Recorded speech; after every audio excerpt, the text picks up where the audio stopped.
सेठ बंसी बैठा हुआ समाचार पत्र पढ़ रहा था। तभी उसका बेटा राजू उसके पास आया। अरे पिताजी, हमारे घर समाचार पत्र कब से आने लगा? अरे ये तो मैं पड़ोसी से मांग कर लाया हूँ। मैं इतना पागल थोड़ी हूँ कि समाचार पत्र पर पैसे खर्च करूंगा। पिताजी, क्या आप हमेशा से ही इतने कंजूस हैं? क्या बोला? गुस्सा क्यों होते हो? राजू सही सवाल तो कर रहा है। इसको वो बताओ ना, जब इसका जन्म हुआ था तब तुमने क्या किया था? हाँ पिताजी, बताओ ना, बताओ ना। ठीक है, बताता हूँ। रज्जो, अरे ओ रज्जो, अरे चाय पिला दो।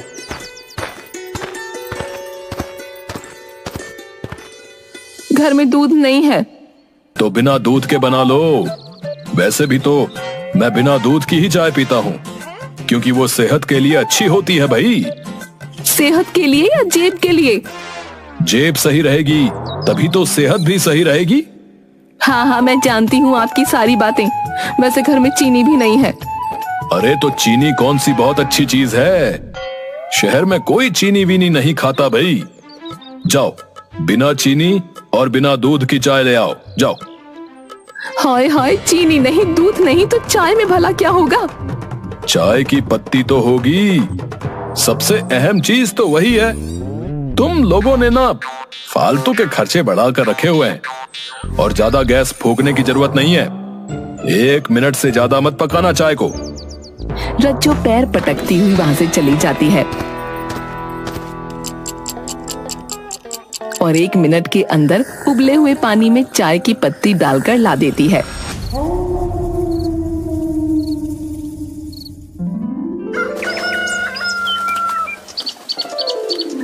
ऐसे ही एक दिन सेठ अपने घर के बाहर बैठा हुआ था। तभी वो देखता है कि सामने से एक भिखारी उसके घर की तरफ आ रहा है।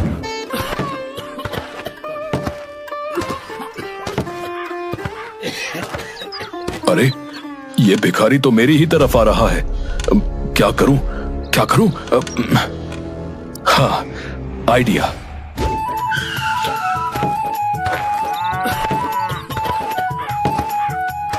अरे घर में कोई है क्या? भगवान के नाम पर कुछ दे दो।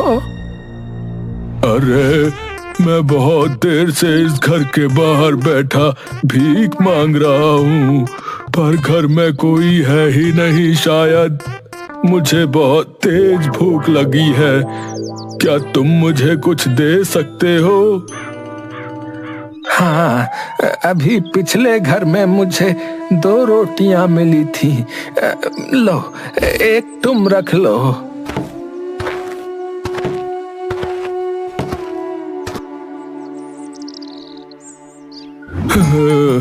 धन्यवाद भैया। रोटी देकर वो भिखारी वहां से चला जाता है और तभी सेठ की पत्नी बाहर आ जाती है।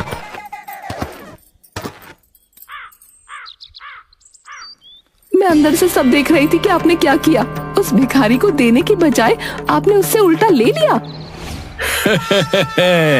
ये है सेठ का दिमाग, समझी? ऊपर वाले से खौफ खाइए। नहीं, मैं तो ये रोटी खाऊंगा। तभी अचानक रज्जो बेहोश होकर गिर पड़ती है। हे भगवान, खर्चा! अरे मतलब रज्जो, क्या हुआ तुम्हें? सेठ रज्जो को उठाता है और तब तक आसपास वाले लोग भी भागते हुए आ जाते हैं।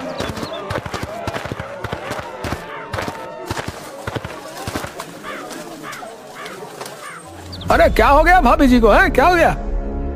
कुछ नहीं, कुछ नहीं, बस चक्कर आ गया शायद। लाओ थोड़ा सा पानी मुंह पर मारो।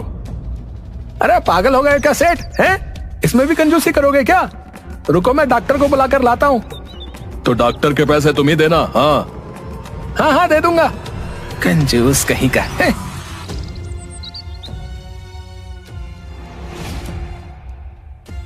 वो आदमी डॉक्टर को बुलाकर लाता है। डॉक्टर बताता है कि रज्जो माँ बनने वाली है। ये सुनकर सब बहुत खुश होते हैं, पर सेठ कहता है, ये लो, और खर्च बढ़ेगा अब। ये कैसी बातें कर रहे हैं आप? इतनी ही चिंता थी पैसे की तो शादी ही क्यों की? वो तो अरे छोड़िए। तब रज्जू अपने बटुए में से 100 का नोट निकाल कर डॉक्टर को देती है। ये देखकर सेठ अपने दिल पर हाथ रखकर वहीं बैठ जाता है। हाय राम, ये तुमने क्या कर दिया रज्जो? मुझे ऐसा लग रहा है जैसे मेरी जान निकल रही है। अरे शुभ शुभ बोलो जी, हमारे घर में एक नई जान आने वाली है और आप जान जाने की बात कर रहे हो। अब बेटा ही पैदा करना भाग्यवान, कम से कम वो कमा कर तो लाएगा। बेटी तो सिर्फ खर्चा कराती है। पालो पोसो और शादी करके दहेज के साथ दूसरे के घर भेज दो। ना बाबा ना, अगर लड़की हुई तो मैं हार्ट अटैक से मर जाऊंगा। ये बोलकर सेठ वहीं लेट जाता है और 100 रुपये जाने के गम में कई दिन तक बीमार पड़ा रहता है। देखते ही देखते 8 महीने गुजर जाते हैं।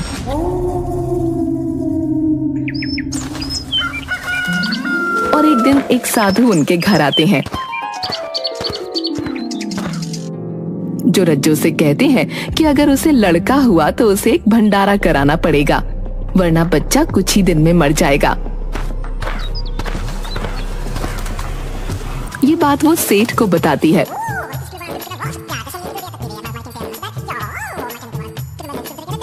क्या दिमाग तो ठीक है तुम्हारा, या मेरा दिवालिया निकालना चाह रहे हो? आज तक मैंने आपकी कंजूसी में हर तरह से साथ दिया है, पर अगर मेरे बच्चे के ऊपर बात आई ना तो मैं आपको छोड़कर चली जाऊंगी, ये याद रखना। अरे समझा करो भाग्यवान। समझो आप, वरना रहना अकेले अपनी इस कोठी में, कंजूस कहीं के। हाँ नहीं तो। अरे यार, ये तो इस बार कुछ ज्यादा ही गुस्सा हो गई है। चलो अच्छा, जैसा तुम कहो वैसा कर दूंगा। अब तुम आराम करो, मैं मंदिर होकर आता हूँ। अच्छा।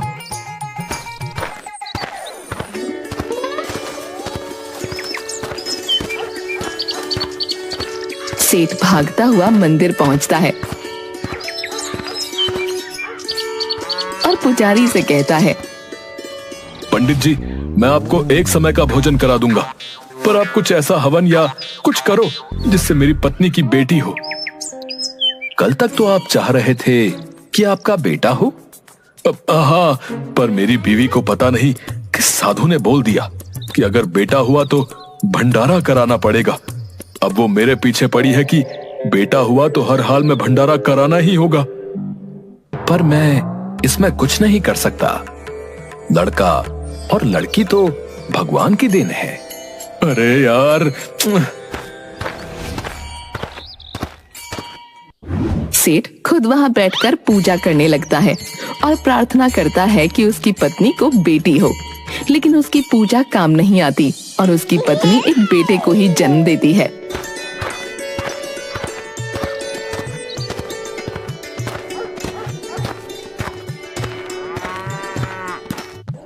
अरे बहुत बहुत मुबारक हो सेठ, तुम्हारा तो बेटा हो गया जैसा कि तुम्हें चाहिए था। अरे दिमाग ना खराब कर, जा यहाँ से। सेठ वहां से चला जाता है और वो आदमी दूसरे आदमी से कहता है, अरे ये सेठ इतना गुस्से में क्यों भाई? अरे मैंने सुना है कि सेठ की बीवी ने बेटे के जन्म पर भंडारा कराने को कहा है। अच्छा, तो ये बात है। उधर सेठ की पत्नी उसको बेटे का मुंह देखने नहीं देती और कहती है, पहले वादा करो कि भंडारा कराओगे। अरे ठीक है मेरी माँ, करा दूंगा भंडारा, करा दूंगा। अब लाओ, मुझे मेरा बेटा दिखाओ। सेठ अपने बेटे को गोद में लेकर देखता है। इसका नाम क्या रखोगी? मेरा नाम रज्जो है तो इसका नाम राजू होगा। अपने जैसा नाम रख लिया, बहुत चालाक हो।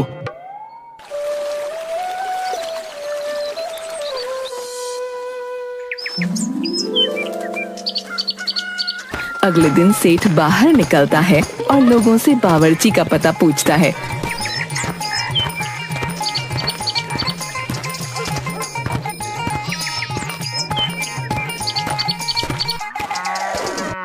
हाँ भाई सुनो, तुम में से किसी को एक ऐसे बावर्ची का पता है जो अच्छा खाना ना बनाता हो? अरे कैसी बात कर रहे हो सेठ? हैं? बेटा होने के गम में पागल हो गए हो क्या? हैं? लोग अच्छा खाना बनाने वाला ढूंढते हैं और तुम बुरा खाना बनाने वाला ढूंढ रहे हो। अरे अच्छे बावर्ची को तो हर कोई मौका देता है। मैं बुरे बावर्ची को इसलिए ढूंढ रहा हूँ ताकि उसे भी मौका मिले और ज्यादा से ज्यादा काम करके उसे अच्छा काम करना आए। ओहो सेठ, इतने अच्छे कब से हो गए तुम? हैं? बावर्ची का पता बता रहे हो या मैं जाऊं? अरे नाराज क्यों होते हो सेठ? बावर्ची तो कोई नजर में नहीं है, पर हाँ एक डिब्बे वाला है जो अपने गांव के अलावा आसपास के गांवों में भी बहुत सी दुकानों पर डिब्बे पहुंचाता है। मैंने सुना है उसका खाना बहुत बेकार होता है। ठीक है, नाम क्या है उसका? डिम्पल। अच्छा, कोई औरत है? नहीं तो आदमी है। ये कैसा लड़कियों वाला नाम है भाई? अब जो भी है यही है। सेठ फौरन डिम्पल के पास पहुंचता है।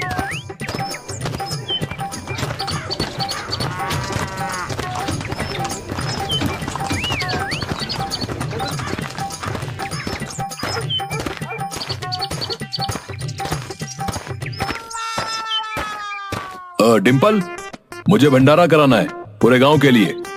बना लोगी ना खाना? बना लोगी नहीं, बना लोगे कहो सेठ? मैं आदमी हूँ, आदमी। तो औरतों जैसा नाम क्यों रखा है? अरे वो तो हमारी अम्मा ने रखा था। तुम ये सब छोड़ो, काम की बात करो। बताओ 10 पकवान बनेंगे ना 250 लोगों के लिए? गांव में इतने ही लोग हैं। अरे नहीं नहीं, क्या बात कर रहे हो? मुझे लूटने ही लगे हो क्या? बस 5 पकवान बनाने हैं और वो भी बस 50 लोगों के लिए। 50 लोगों के लिए? तो बाकी लोग क्या खाएंगे? उसके लिए तू बस इतना कर कि खाने में मिर्च और नमक मत डालना, बाकी मैं देख लूंगा। ठीक है, 5000 रुपए लगेंगे। हाँ तू काम कर, पैसे मिल जाएंगे।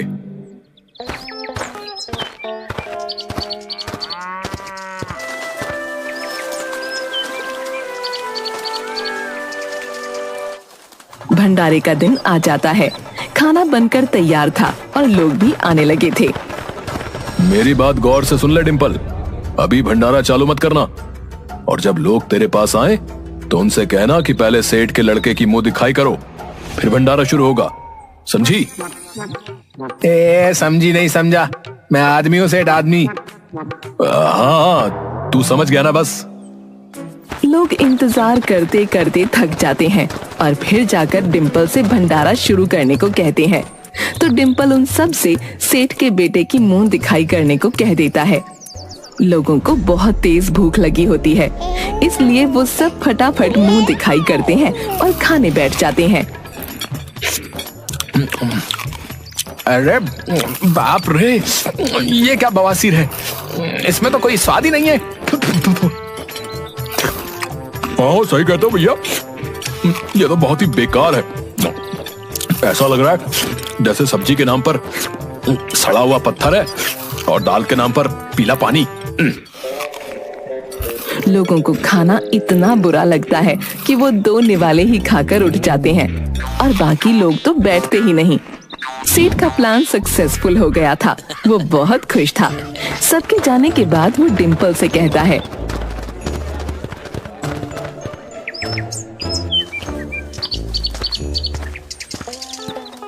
लो, हो गया सबका भंडारा। 5000 का खाना बना। मुश्किल से लोगों ने 100 रुपए का खाया और मुंह दिखाई में टोटल 10,000 देकर गए। बात बड़े वाले हो तुम सेठ, हैं? पर अब इस बचे हुए बेकार खाने का क्या करोगे? अरे मैं बताता हूँ ना, पहले तो सारी प्लेटों का खाना वापस पतीले में डाल लो और फिर उसमें नमक मिर्च मिलाओ। झूठा खाना खिलाओगे क्या लोगों को? अरे तुझे नहीं खिलाऊंगा, तू क्यों रो रही है? आखिरी बार कह रहे हो सेठ, मैं आदमी हूँ, आदमी। हाँ ठीक है ठीक है, अब फटाफट जो कहा है वो कर। डिम्पल सारी प्लेट का खाना वापस पतीलों में डालता है और उसमें नमक मिर्च डालकर उसे सही कर लेता है।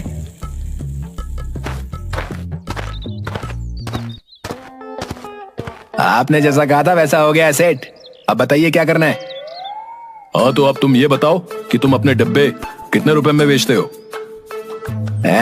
50 रुपए।